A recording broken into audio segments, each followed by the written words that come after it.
Welcome to the Red Letters Podcast. In this podcast, we explore topics that can be life-transforming while delivering a message of hope.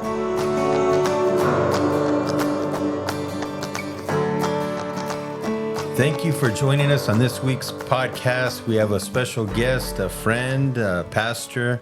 His name is Pastor Christian Cormier from, it used to be Cornerstone Church of San Diego, and now it's Heart Revolution. He's pastored there for over 15 years. And we asked him if he'd be willing to be a guest. He said yes. So we're so honored to have him today. And we want to welcome Pastor Christian. Thanks for having me. It's a super huge honor, and I'm a little nervous because I've been listening to you guys now for several months since you've launched, and you do so well. I hope I can rise to the occasion. We know you will and surpass it. Yes. And the topic that we have for today is church trauma, what that is, what it looks like, or is that something that you possibly could be going through? If so, we're not saying we have all the answers, but we're trying to bring up the discussion so that we could probably help you put your best foot forward to try to get out of that so you could actually live this life that's supposed to be free in Jesus. So what would you say, Pastor? What is church trauma from your experience, or have you experienced it, or what do you see people going through that you kind of put in the category of church trauma? And how does it impact people? Yeah. Oh, wow. So It's a loaded question. it's a very loaded question. It's a longer conversation than we could probably have in a single podcast. There are many books have been written, seminary classes given, whole degrees to be had just to cover this one subject. But I would say that I'm looking at my computer here, and I'm going to use the definition of trauma. And the dictionary defines trauma as a deeply distressing or disturbing experience or physical injury. So when I think of a trauma, I think of like a bruise. So, Tony, if you were to swing at me and punch me right in the arm, your fist will displace the flesh that should be there and temporarily occupy it. And then when it retracts, what's left is bruising, maybe some bleeding, some tearing. That's good. Right? And so when I think of the word trauma, and even in church trauma, I have a picture of something or someone, a circumstance, or maybe something physical that tries to occupy where it does not belong, and the damage that it leaves behind. That's so good. And when you asked me to come on and you told me the subject, I was trying to rack my brain of what am I going to say? And I started having triggering moments because I was raised in church. I've been in a church all my life from one form or another. And I've experienced, all kinds of levels of trauma. And the older I get, I realize not only did I experience it, but I probably caused it. I've been part of people's trauma. Going back to that definition, inserting yourself where you do not belong, right? Yeah. And leaving wounds. So, what is church trauma? As far as I view it, church trauma is a organizational overreach, being who you're not supposed to be, when you're not supposed to be, in places you shouldn't be, in people's lives, retreating, and then leaving them left to pick up the pieces. Wow. That's so good. Church trauma, I hear this often. I don't go to church because, I was traumatized, and the church this and the church that. Well, a church is a definition. It's not a person. A church is an organization. It may be a building, right? It might be a time and a place or a geographic location, but it's an inanimate object. The Bible clearly says that we, people, are the church. So we're not talking about an organizational issue. We're talking about a personal issue. And so I often, as the pastoral care pastor at Heart Revolution, I sit down with people every day, nearly every day. And one of their major themes is this, quote, church trauma, how the church hurt me. And then I kind of walk them through a process of trying to identify, so was it the front door that hit you on your way out? Was the music too loud? Were the lights too flashy? I'm trying to understand. Well, no, this person who had a title or a perceived position of authority hurt me. Oh, so we're not talking about the church that hurt you. We're talking about a person. Right. So let's talk about the person and, what that all entails. So people hurt people. It's not so much the structure. Yeah. Right. We were talking just before the podcast, and I started, and I said, I don't believe in that statement of, hurt people hurt people. No, I don't believe that to be true. I believe that people hurt people, good or bad. People can be as nice as can be, but because of their inserting themselves where they do not belong, they'll leave trauma and they'll leave a hurt. Kind of like overstepping their boundaries, right? Yeah, overstepping boundaries. Wow, we can go in 10 different trails in this conversation. So I even have a thought about boundaries. Okay. I used to think boundaries were keeping people away and things away from me. And I had a visual on that. It was 20 feet tall, double thicked concrete walls. And on 4 corners was a machine gun turret topped with barbed wire and surrounded by a moat with piranhas and a minefield. And so I'm gonna let have boundaries. I'm not gonna let you hurt me. Right. The only issue I found that I realized I was in a prison and I was the only prisoner there, and I could not let anybody in. That's good. Yeah. That's real good. I'm now understanding biblical boundaries is to keep me where I need to be, doing what I need to do, and y'all can do whatever you want. Right. I'm going to be walking in the garden in the cool of the day with my Father, eating from the tree of life, enjoying my life, and you can act a fool, and it's not going to affect me because I'm exactly where I need to be. And I no longer have to have walls. I no longer have to have machine guns. And I don't have to attack you.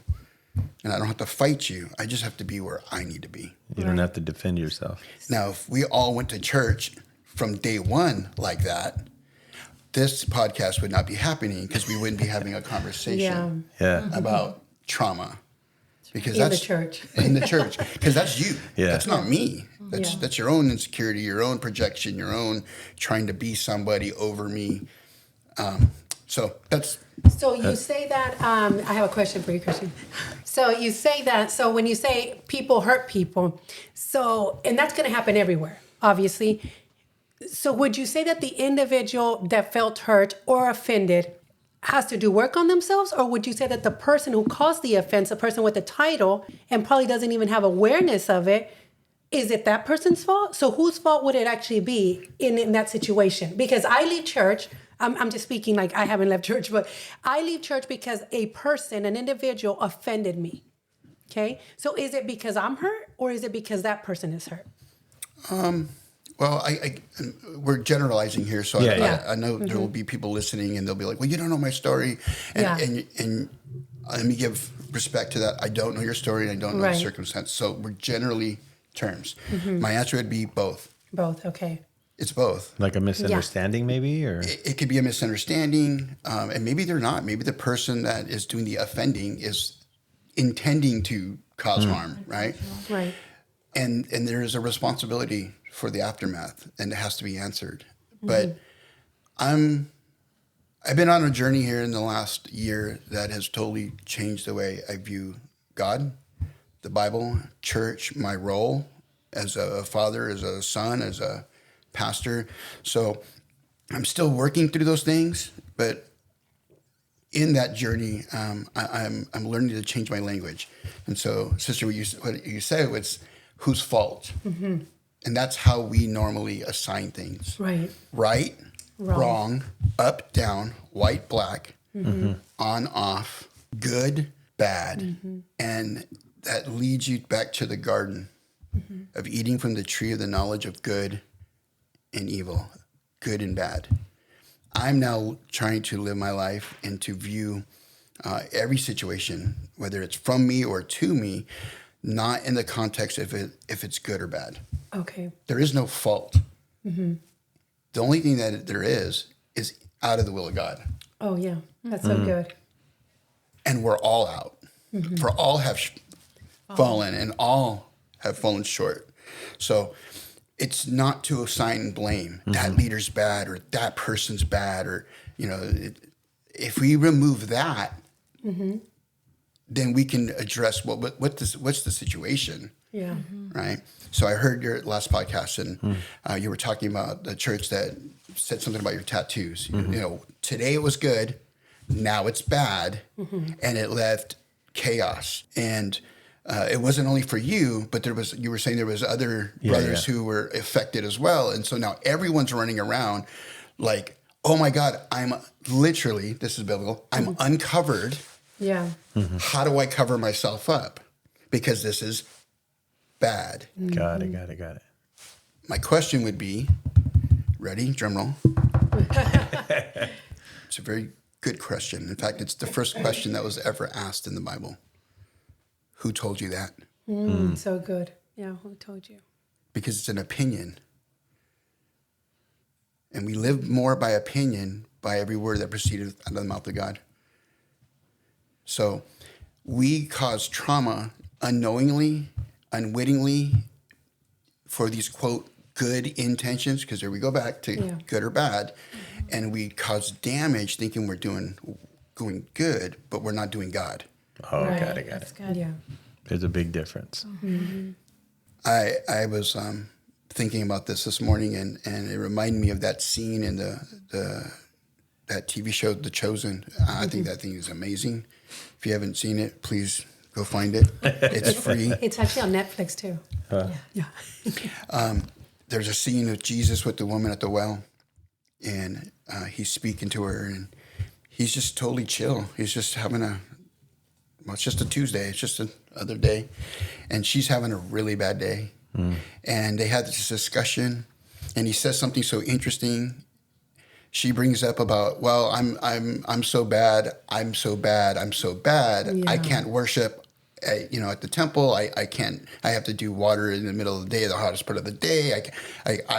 I've done all this stuff, and I'm bad. And Jesus said, the day is coming where no one will worship on this mountain or that mountain, in this temple or that temple, but in spirit and truth.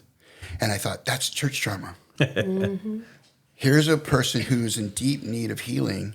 Here's a person who can give her healing, but we're so wrapped up in if you only can get it this way. And Jesus was so non-conventional. He says, oh yeah, there is no way. There's only my way. Right. There's only one way. It's the right way. So he didn't call her good, and he didn't call her bad, and he didn't put a judgment on her on whatever her issues were. He just was, hey, there's a way to live free where you need to be, and you let everyone else just do whatever they're going to do. Right. So I don't know if that answers your question, but is there a fault? I guess in the classical sense, you can assign blame, but that doesn't fix anything. No. All it does is it removes you from the church. Yes. Yeah. And it may not bring you back To any church. to any church, because now God is assigned that blame ultimately. Well, you picked them, so you must think this too. So God gets blamed for someone else's actions. Exactly. Absolutely, 100%. Human error. Yeah. So the reason for my question, Tony, was because I just think it's interesting that people leave the church without realizing that the enemy had a lot to do with it. The enemy, it was what they were whispering in the ear of whoever, the offender or the offendee. And it's like, it's so quick to say, I'm out of here. But with that, like they say, throw out the bathwater with the baby. It's like, now not even God gets a chance. And I think it's so sad that people would choose to do that because they miss out. That person misses out. And of course, the individual who did the offending, they just keep doing and probably hurt somebody else. But so that's why I wanted to ask that question. I think it was interesting. Yeah, I think one thing too I want to add is I was reading this morning in Matthew 18:15 where it talked about restoring broken relationships. How if somebody does you wrong, go back and make it right privately. And then if not, take 2 or 3 witnesses. If not, bring it before the church. And I was thinking, how lazy are we to do that? It's easier to harbor the hurt and have a right to sit in your funk than to turn around and seek healing and to overcome this trauma. And you just want to wave the flag of, I'm a victim. Yeah. You know what I mean? Because one thing we were talking about before the podcast is how when you say church trauma, how it's a oxymoron. It shouldn't be in the same sentence. Like I said, I've been on this journey of like soul restoration, and my theology has been completely challenged. And I've come to find out that we've done things so wrong. I've done things so wrong. Things were done wrong to me. And we could spend the next, 6 episodes just talking about, how I've been wronged, from sexual abuse by the church, members that I experienced as a child, all the way to being physically assaulted by the senior pastor, not once, not twice, but multiple times by 2 different churches. I mean, I used to feel like I had a sign on my back that says, kick me, ever since I was a little kid. Wow. And I had to come to the place where I finally understood that it was people. Yes. It wasn't my father, and it wasn't his house. It was one of his dysfunctional sons. And I can't put that on the organization. Mm-mm. And as a pastor and as a leader, I used to find it, kind of offensive. I talked to someone, hey, man, I'd like to invite you to my church. Oh, church, you're one of those guys. Yeah, no, my last church. And so I get blamed for something that I had nothing to do with, right? But I realized we have an opportunity to bring healing. I can't fix what was done, but I can bring resolution, a resolution, and I can show you that there's another way to live. Right. In fact, when I talk to people like that, I often tell them, hey, I don't want to invite you to my church. What I want to do is invite you to a way of living that you'll be free. That's so powerful. Whether you come to church or not, which what Jesus was telling the Samaritan woman. Yeah. I'm not inviting you to the temple. I'm not inviting you to Jerusalem and come and, do what everybody does. I want to invite you into a relationship. Mm-hmm. I want you to invite me in, wasn't it? Invite me in. Here I am. And so along with this changing of how I think, I've come to a new thought of what church is. And it sounds so weird because, I work at a church. My life's about the church, trying to bring in people there. And I should want to do that. But I told Tony this a couple of weeks ago. I said, I used to be so proud. I mean, sinfully proud, not in a good way. Arrogant, more like that. I was part of a team that grew a church from 7 people in a high school to at our height, between 8 and 10,000 people went around the world. Right. I was like, we were so proud that we built a mega church.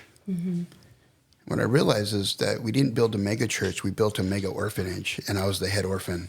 Oh, goodness, yeah. Wow. And then I lived with that for a while, that I was just the head orphan. Yeah. And now, in my journey, my development, I realized I wasn't ever an orphan. I was just a runaway. Oh. Because I've always had a father, and so have you. We've always had a heavenly Father. Yeah. We're the That's runaways. so deep. We've just been runaways. We've been running away, yeah. And the church trauma that we do in church is when you come from the place of being an orphan is I need to get adopted first. Yeah. So I make sure my clothes are right and my hair is combed and I speak. Tattoos are covered. My tattoos are covered. I speak well. Because Daddy's going to come and he's looking around and he's going to adopt one of us. But I've been here, right. and I've been here longer. So, sister, just wait your turn. Yeah. Sit back. Sit back. Quiet. You just, Yeah. I get mine and then you'll get yours. And that's an orphanage. Yeah. And Father doesn't run orphanages. No. He runs households. Yes. Where everyone gets everything that they need and no one goes without. And everyone's a son and a daughter. And he has enough for everybody. So all at the same time. All at the same time. So when it comes to church trauma, I think a lot of it, that's where it comes from. So you'll have a leader with the title who was meant to show people the way, but they can't show anyone somewhere they've never been because they're still feeling like they're an orphan and they're in performance.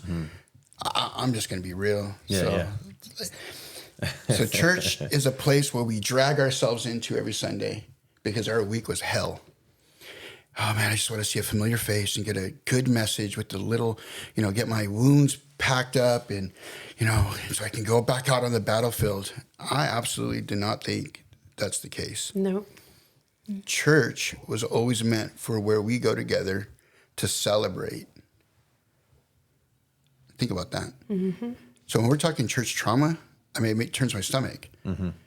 What do you mean church trauma? Or you should be too busy celebrating what you did during the week. With Father. Yes. Father. Mm-hmm. And I've been having this thought. I'm sorry if I'm talking too much. No, I really get into this. Yeah. That's why you were invited. Yes, exactly. In the West, there's a model of marriage, and it goes like this. I meet a girl. I think she's awesome. I ask her to marry me. We show up on this date. We exchange a covenant of vows, right? We depart the wedding chapel, right? All excited because now we're husband and wife. Mm-hmm. And what do? We go to the party, right? And so we'll party. Everybody eats and dances and celebrates, and we open presents and yay. And at the end of all the festivities, then we go to our home and we go and consummate. Mm-hmm. That's not the biblical model of marriage. It's absolutely in reverse. I meet a girl, we do an exchange, and we immediately consummate, and then we go to a party. What are you celebrating? What are you celebrating if you haven't done the work? Mm-hmm. And so Sunday was meant for us to celebrate what was already done all the rest of the time. Because I had intimacy with Father. Yeah. Intimacy. Into me you see. Mm-hmm. I'm in you and you are in me. And apart from you, I can do nothing. Right. And Sunday was meant for the music and the celebration and the breaking of bread and drinking in the cup to celebrate what I have done in private with my Heavenly Father. Yes. So when I hear people talk about church trauma, someone was rude to them or held them to a standard that was, beyond, the pale. I'm like, what are we doing here? Yeah.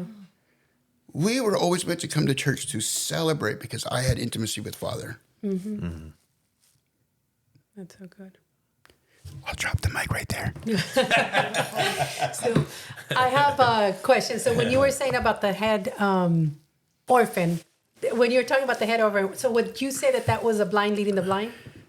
Oh, yeah, absolutely. Okay, so I just wanted to make sure that I was getting it right in my head. Yeah. And then the other question I wanted to ask really quick was, how can you avoid causing that trauma on someone else? You talked about what you went through in church. You've been there all your life, and yet you haven't strayed from God, which you hear. I've only been to one church in my life. I was saved only 6 years ago, and I've only been to one church, and I plan to stay there and retire there. Yeah, but when I hear all these wicked stories, the first thing they say is like, "I'm not going back to church," and I think that's got to be so sad because of what you're going to miss out on. And maybe you don't need to be in church, but when they say that, it's like they no longer read their Bible. They're no longer in that relationship with God. And it's scary to me to think of where this person is going to end up. So how do you avoid that? How did you avoid that hurt being so detrimental to your life that you said, you know what, whatever happened, but it wasn't God, and you stayed there as opposed to leaving? It's a really good question. I would love to sit here and tell you how awesome I was and I navigated it and I'm so holy. Yeah. What happened was it nearly killed me. It got to the point where I was contemplating walking out to my backyard and blowing my brains out. Mm-hmm. So it didn't miss me. I was fully in it. But I realized after much mentorship and counseling that, how I started the podcast, my theology has changed. Right, my view of God's Word and church and the Bible and who I am has completely changed. Mm-hmm. And I've realized, what have we done to ourselves? Mm-hmm. What have we done to ourselves? So all this really cool, deep stuff I'm saying, this is the new revelation. Oh, okay. Mm-hmm. I didn't always do this. What I did was I was the guy who told Tony, Pastor said, cover up your tattoos. Oh, okay. Mm-hmm. I participated in that. Okay. Because I thought it was the right thing to do. Back to right and wrong. Mm-hmm. Yeah. Because it was the right thing. Because if I did this, I would get something. I would get a pat on the head. Well done, good and faithful servant. Of man. Yeah. of man. And no disrespect to any man. That's not the purpose of this conversation, is No, to exactly. villainize anyone, but it is a spirit. Yeah. It is an antichrist spirit. Yeah. It's the spirit of Jezebel who comes and tries to take your ability to bring forth the next generation in life. So And that's all it is. And no one does it because they're evil. They do because they think it's the right thing to do. Yeah. Well, I've learned that I no longer have to eat of that tree where there is no right or wrong. so good. There's only God. So how about we eat of the tree of life? So I'm going to ask Father what he thinks. And you know what I have found out? My daddy tells me stuff like, I don't know, what do you want to do? Lord, it's just another day. I just want to, dedicate it to you and just want to do your will. So can you just give me a roadmap and sentence by sentence, like Siri, turn left, turn right. And I'll just stay in the center of your will. And we have taught people that God dictates our lives like that, which would mean we're still robots, that the only reason we're going to do the right thing is so that we don't get punished. Right. And that's not free will. No, That's extortion. Yeah. Either do this or I'm going to do this to you. So I'm learning this. So people will say, well, then what's the purpose of life? Oh, I'm so glad you asked. It was in my That notes. was my next question. I used to think, and I would preach and teach, and I was preach that and taught that the purpose of my life is to share the gospel and help others. And I call BS. That's what I can do. I can do that, but that's not why. The purpose of my life is for one thing and one thing only, is to be fully led by my Father. That's it, period. What I do with that is totally up to me. It's a choice, yeah. If I want to be a pastor, then I can be a pastor. If I want to work at Starbucks, I can work at Starbucks. I can do whatever I want. He just wants to do it with you. Oh, that's so good, yeah. Yeah. Wow. So when you and I start saying, well, brother, you got to cover up those tattoos because, that's just the Lord. Really, that's what the Lord wants me to do. He wants me to perform, which is absolutely counter, blaringly what the word says. Jesus came around and did the exact opposite. He's like, no, yeah, you guys are performing up to and including pinching off a leaf off of your mint and tithing that. And I say, boo, not interested in that.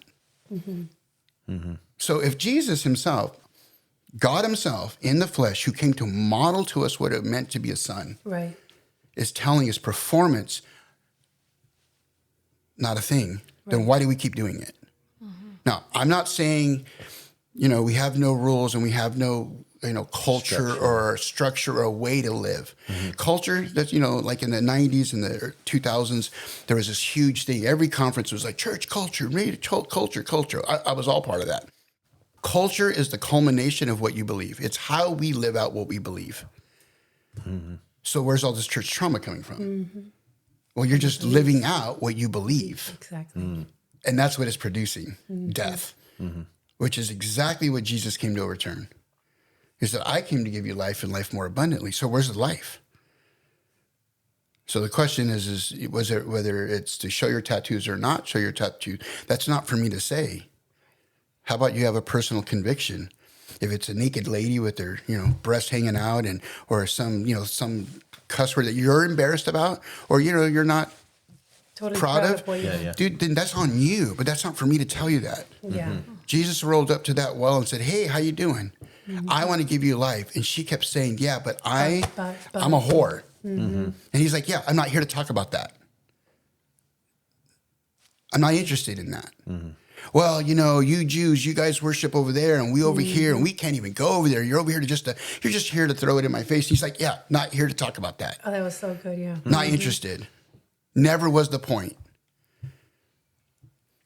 We make trauma because we're traumatized, and you will naturally reproduce who you are. Yep. That's so good.